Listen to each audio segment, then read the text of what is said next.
Welcome to Unleash Your Inner Goldilocks, how to get it just right. We are going to have a wonderful, joyful, and impactful conversation today, and I cannot wait for you to meet my guest.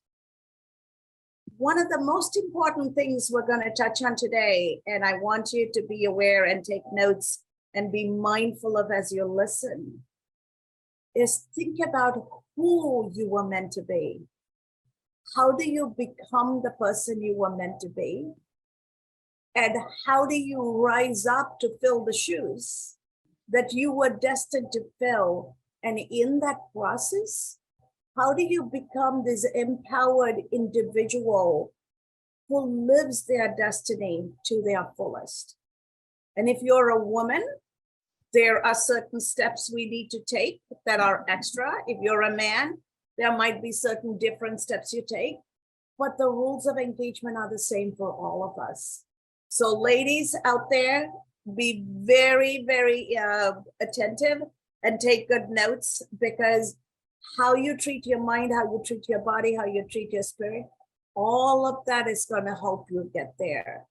And Dr. Bonnie Russel is going to help us have that conversation and help you get there yourself. And if you're already there, she's going to help you transcend your current state and get beyond what you thought was possible in your wildest dreams.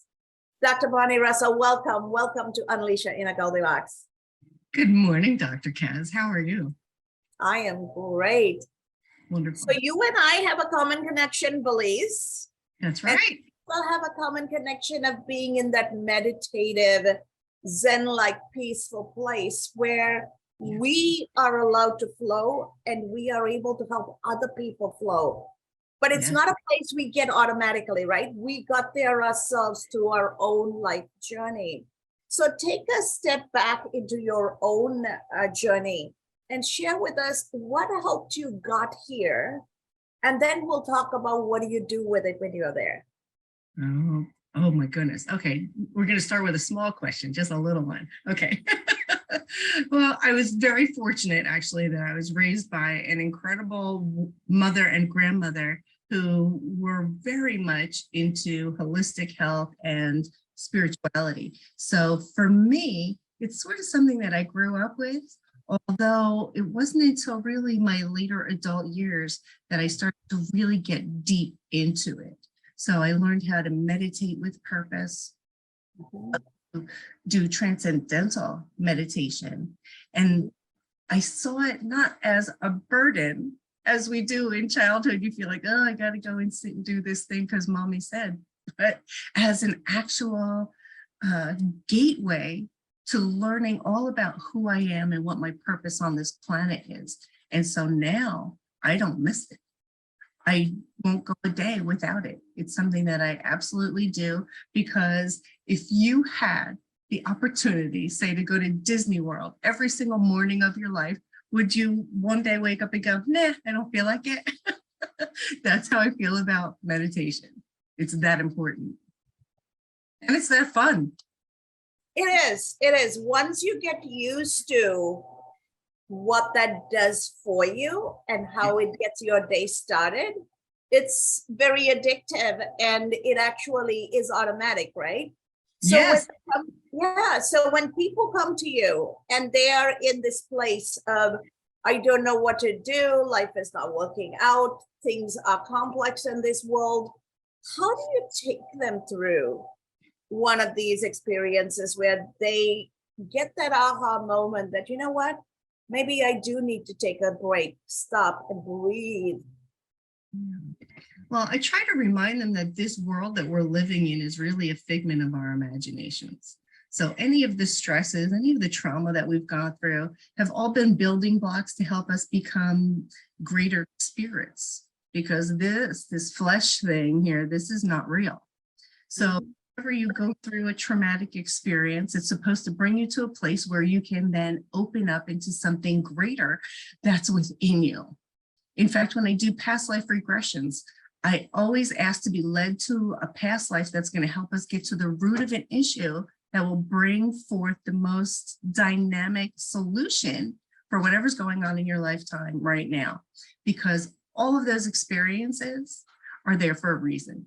Everything that we go through is happened to us for a reason. Now, nobody wants to hear that in the moment when it's happening to them. When you get a little bit of distance and you're able to look back at it, you can go, oh yes, I learned this and this and this. But it's all for a greater growth in the future. Oh. So it goes back to the belief that we don't get anything we can't handle and we're supposed to grow from it, right? And what you're telling me reminds me of the ancient belief. It actually was an ancient Western and Eastern belief that the soul comes back in different forms. And this body is temporary and the soul has experiences and soul has a journey to make, right? And so when you are talking, that is what's coming to my mind. Western philosophers like Immanuel Kant and Aristotle talked about it, right? So how do you explain that to the modern day Western world? Because it's not the natural place where they psychologically sit. You're right. And the way that I explain it is scientifically, because you and I probably were raised very much in the same way, where it's spiritual. It's just part of who we are. It's part of our culture. It's part of our ancestry.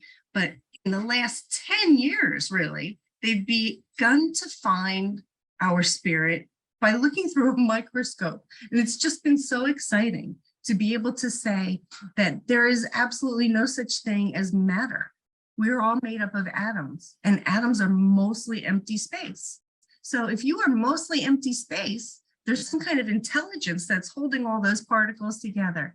And that intelligence, my dear, is you. It's the ghost in the machine. And it's not that we're all individual spirits having individual human experiences. We're all part of a greater whole. There's only one big universal consciousness, and it is expanding. That universe is expanding through each of our individual experiences. We are a tree on a leaf, or we're a leaf on a tree. We're all leaves on the same tree. Yes. How is that received? When you have this conversation, how is that received? And if individuals cannot relate to it, how do you help them get to a place where it resonates for them? Well, I use examples, and one of my favorite examples about how the law of attraction works. And the law of attraction works because we're all energy. Mm-hmm. Whatever vibrational frequency we send out into the universe is what's going to come back to us. And my favorite example is when you walk into a room, or when you're in a room you're at a party, and suddenly a new person walks into the room. And it's that Debbie Downer. It's that person that everybody goes, oh my gosh, look who just got here. The whole level of energy in the room drops. That's palpable. You can feel that. And my other favorite example is when you fall in love for the first time. You know that sensation that you are just floating on air? Your heart actually literally swells in your chest. You can't get sick. You're not hungry. The sun is always shining. The perfect song always comes on the radio. All of that is energy. That is all something you're attracting to yourself. And likewise, when you're falling in love, you seem to find beauty in absolutely every person around you. It's not just the one. Suddenly the whole world of possibilities opens up and you're in love with everything and everyone. That's energy.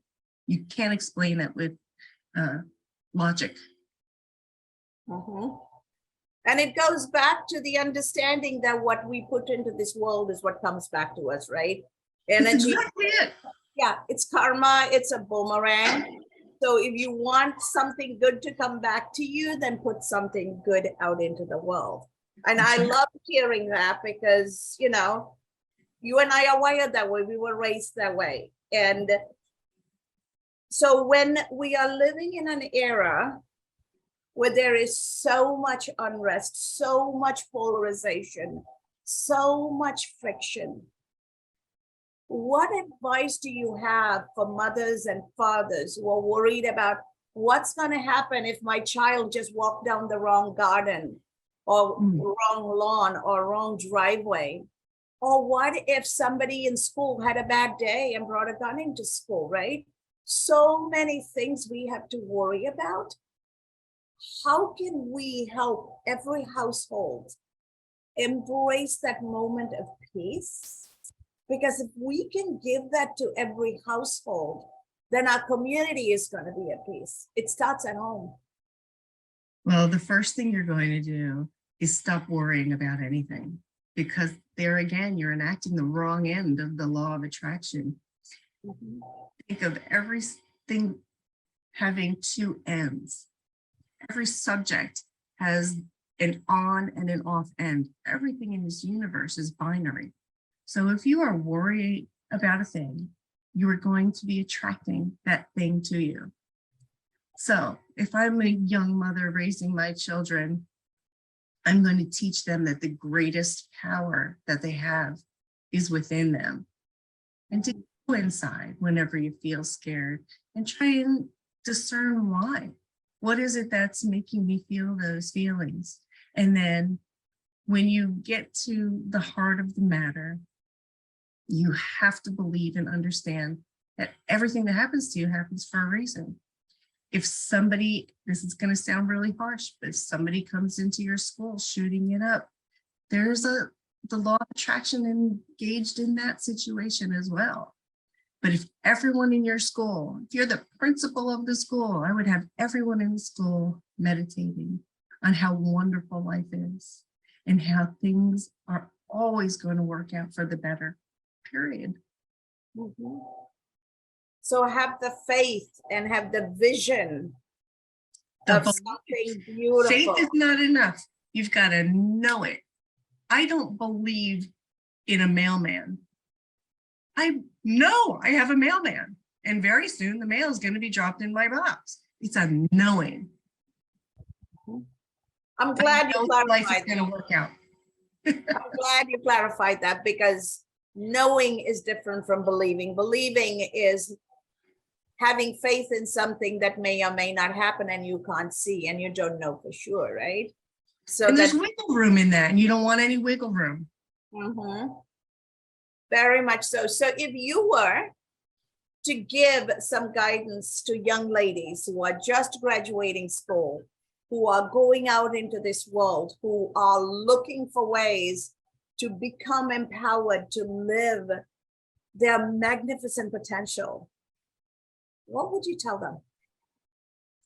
Well, the first thing I would advise is to just sit still, go within, and figure out who you are. Forget about the ideas of the media. Stop looking at the Kim Kardashians in the world and trying to measure up. Don't try to measure up to anyone but your own inner being. Figure out who you are, what your preferences are. And it can start as simple as making a list of all the colors in the rainbow, and then writing down next to each one of them what feelings are evoked by each one of those colors. And you can go deeper and talk about all of the foods on the menu. Just figure out what it is that you like, what your preferences are. And once you are rock solid and you know who you are and what you are interested in having, what you're interested in claiming for your legacy on this planet, you'll be unstoppable. So many people in this world get up every morning and they go through the grind of the machine. They go to work every day, they come home, they go to sleep. They go to work, they come home, they go to sleep, in this unending cycle. But when you have a purpose, when you know who you are, and you've got something that you're aiming towards, you will be unstoppable. So even if you have a degree, it doesn't mean that you've got a purpose. That's just something that you're going to do on your way to your purpose. Spend some time getting to know what it is that you came to this planet for, and do it. And I appreciate how you connected the degree and the purpose, and they may not be correlated, right? A lot of us end up doing things that are very different from what our first degree was. And that's okay, because employers and the world looks at the degree technically as a way to see if you had the discipline and the tenacity to finish something you started. And do you have the ability to meet deadlines? Can you follow a process, and can you accomplish your goals? Right. But none of it is wasted time, because I mean, for instance, I went to school for commercial arts. I worked in the printing industry for 15 years before I discovered that I'm supposed to be using my gifts in this lifetime. But it didn't go to waste, because I make herbal remedies and beauty products. So I design all the labels. I do all that work myself because I've got it in there. I learned it. Absolutely. And so there are ways we can repurpose. It's not exactly the way they taught us in school, but life gives you the opportunities to repurpose, right? So I love where you're going with this. Yeah. Now, there are so many people in the workplace who feel like they have to do their 9-to-5 job. And technically, there is no 9-to-5 job. Everybody's working 14, 15, 16-hour days. And they have families, they have responsibilities, they have to take care of themselves, they need to make time. And COVID has put some curveballs into it. There are some good things coming out of it. And not every profession gets the benefit of those good things. What advice would you have for leaders who run organizations, to think and do things in a way that they bring out the best in their people? Because if their best in their people is not brought out, there is no innovation, there is no growth, there is no sustainable business model. Martians are not coming, right? Humans are all we have. How do we tap into that potential? This is so simple. It's going to blow your mind. It's the easiest answer in the whole world. Appreciation. Instead of cracking the whip, I would encourage leaders of every possible job, career, industry to just appreciate the people who work for you. I think that being stranded basically in our homes for 2 years really drove that point home. You really start to understand how impactful we are on each other, because we are all one. When you have now the opportunity to bring those people back into the workplace and have them work together as a team for you, make sure, 100% sure, that you are appreciating them for absolutely every little thing that they do. And if something goes wrong, and things will, we're human, instead of saying, you shouldn't do that, find the positive in it, and then say, you know, next time maybe we'll redesign that so that it goes this way. There's always a better way to approach the problem. When. And that is very important, because then you are telling them what they did right. Yes. And reinforcing an improvement upon it, instead of putting the focus on the negative. Oh, and mothers and fathers, please do that for your children too. Do that for them as they're growing up, because they'll become strong and unstoppable if you do that, I promise. That's an important point you just made, because research shows that 70 to 75% of the children finish the sentence "I am" with something negative. I am fat, I am stupid, I am ugly, I am dumb. Yes. And that is coming from the adults in their life. Why did you do that? Are you dumb? Are you stupid? Right? Why are you wearing that? That looks so ugly. And so the children process that and they start owning it. Yes. Little pictures have big ears. So you have lived in different places. You have worked with different shamans. In that process of living in different cultures, living in different societies, while you embrace this concept of universal energy, I know you don't see the difference because it's all the flowing energy, right?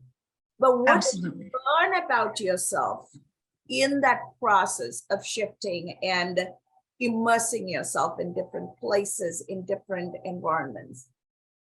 Well, it's funny when I when I earned my doctor of shamanistic theology and studied world religions, I really wanted the answers to the biggest questions in the world to be difficult. And from living in different cultures and from studying with different shamans from around the globe, I have learned that it's really, really simple. All there is love. There is nothing outside of love. There's either love or separation from love. So if you are happy, if you feel satisfaction within your being, then you are in alignment with that love of the universe. If you are anything other than that, you are out of alignment. If you're feeling anxious about what's going to happen tomorrow, if you're feeling sadness about what happened yesterday, you are out of alignment. So the key to being happy is being right here in the present moment. And right now, Dr. Kaz, I couldn't be happier to just be sitting here having a conversation with a girlfriend. This is the good stuff. Embrace it in the moment whenever you can, and you can't go wrong. That's absolutely. Absolutely. And Beatles got it right? Love is all, amen. right? Yes. So Beatles got it right, and all we have to do is have that song playing in the background of our head. That's exactly right. And it's, I mean, even though I understand this now and I embrace it now, and I can say it to some people and they'll get it right away. I've been teaching an 8-week course for 12 years to help people get to this point, because we've all lived different lives and we've all had different issues that we've had to overcome.